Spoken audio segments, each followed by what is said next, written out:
దయతో సానబట్టింది. ఇప్పుడు దయతో సానబట్టింది కాబట్టి ఆ ఆయుధాలు వచ్చి తగిలినా మన్నేం చెయ్యవు. అది తీసి ఆయన ప్రయోగిద్దాం అనుకున్నా ఆయనకి దయ కలుగుతుంది.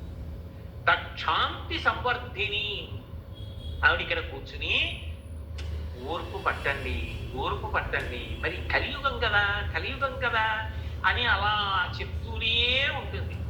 ఇంటి ఇల్లాలు మంచి మాటలు చెప్తోంది అనుకోండి, ఫోన్లేద్దరు, ఓర్పు పట్టండి, మనవాళ్ళు కదా అంటోంది అనుకోండి, ఆయన ఉల్లాసంగా చేస్తాడు. నీకు ఎందుకంటారు ఇవన్నీ అని 10 మాటలు అందనుకోండి, అబ్బో ఇవన్నీ ఎక్కడ పడతానండి అని ఆయన అంటాడు. ఆమె వలన ఆయన పైకి కనపడదు కానీ వెనక ఆవుడు.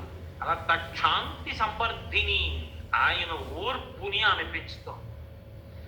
మన పట్ల వాత్సల్యం ఈశ్వరుడు చూపిస్తున్నాడు. అప్పుడు గోవు తన కడుపున పుట్టిన దూడని మాంసాహారి కాకపోయినా మావిని నాలుకతో నాకినట్టు మన పాపములను ఈశ్వరుడు తొలగించేస్తున్నాడు, తొలగించి కాపాడుతున్నాడు. కాపాడడానికి ఆవిడ ముందు కదులుతోంది. కదలడం కూడా ఏదో సామాన్యంగా కదలడం కాదు.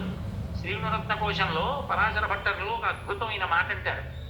ఐశ్వర్యమక్షరగతిం పరమం పదం వా కస్మై చిదంజలి భరం వహతే నీర్య అస్మై నకించితం కృతం ఇచ్చదాంబ తం లజ్జసే కథయకోయు ద్వార భావ అంటారు. త్రికరణ శుద్ధిగా ఎవరో వెళ్ళి అమ్మవారి దగ్గర ఇలా నమస్కారం పెట్టాడు, అంజలి ఘటించాడు. త్రికరణ శుద్ధిగా పెట్టాడు నమస్కారం.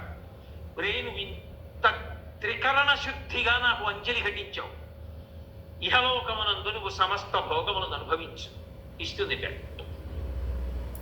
3 తరాలు చూడు, దీర్ఘాయుష్మంతుడిని చేస్తుందట, ఆరోగ్యం ఇస్తుందిట, తేలికగా శరీరం నుంచి విడిపడేటట్టుగా చేస్తుంది.